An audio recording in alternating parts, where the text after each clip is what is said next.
Hello friends, so this is the question paper of MP DLED second year Cognition, Learning and the Development of Children, that is संज्ञान, अधिगम और बाल विकास। तो चलिए देखते हैं कौन कौन से क्वेश्चंस आए थे। Choose the correct option and write. Law of learning, process of concept according to Piaget's stages of cognitive development are there the 4 stages of Piaget's, and researchers of social learning theory, that is the answer is Albert Bandura.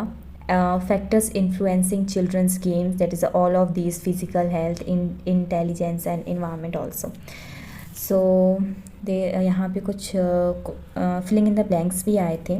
Then one word and give the answers in one sentence. अधिगम की 2 मुख्य विशेषताओं को लिखिए। चिंतन से आप क्या समझते हैं? संज्ञान क्या है? संप्रेषण की क्या आवश्यकता है? खेल की परिभाषा लिखिए। तो ऐसे काफ़ी ईजी।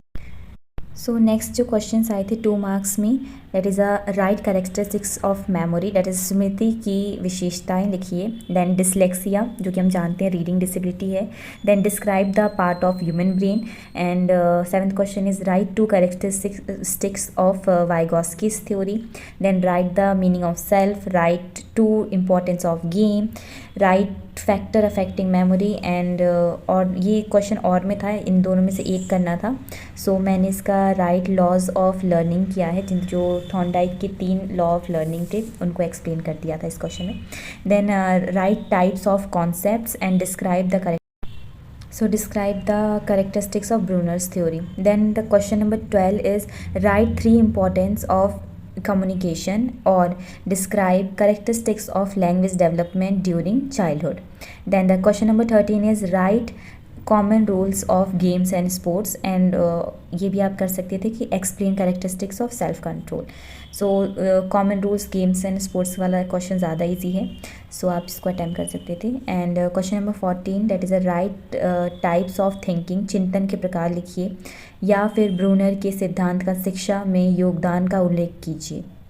उसके बाद आता है 4 नंबर के क्वेश्चंस। पियाजे के संज्ञान विकास सिद्धांत की विशेषताओं का वर्णन कीजिए या फिर अधिगम कठिनाइयाँ कौन सी होती हैं समझाइए।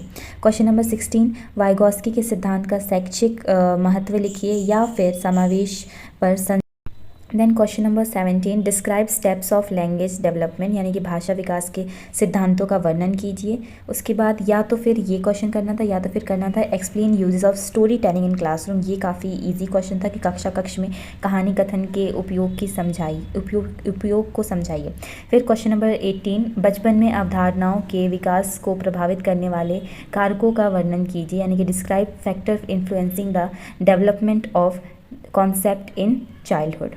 और चिंतन एवं अधिगम के मध्य संबंध को समझाइए। फिर क्वेश्चन नंबर 19 क्या था? Question number 19, describe stages of cognitive development according to Jean पियाजे। ये भी काफ़ी इजी क्वेश्चन है। Then write the steps of information processing, ये मैंने नहीं किया।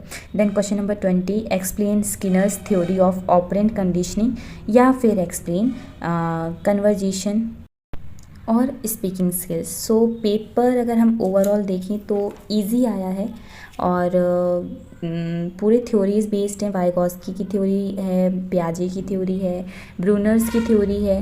सो मेरे अकॉर्डिंग पेपर अच्छा आया है, कोई ज़्यादा टफ नहीं थे क्वेश्चंस, बस थ्योरीज ज़्यादा थी। थ्योरीज जो पढ़ के गए हैं उनके लिए एग्ज़ाम्स ईजी ही होगा। Thank you so much for watching the video. Stay tuned.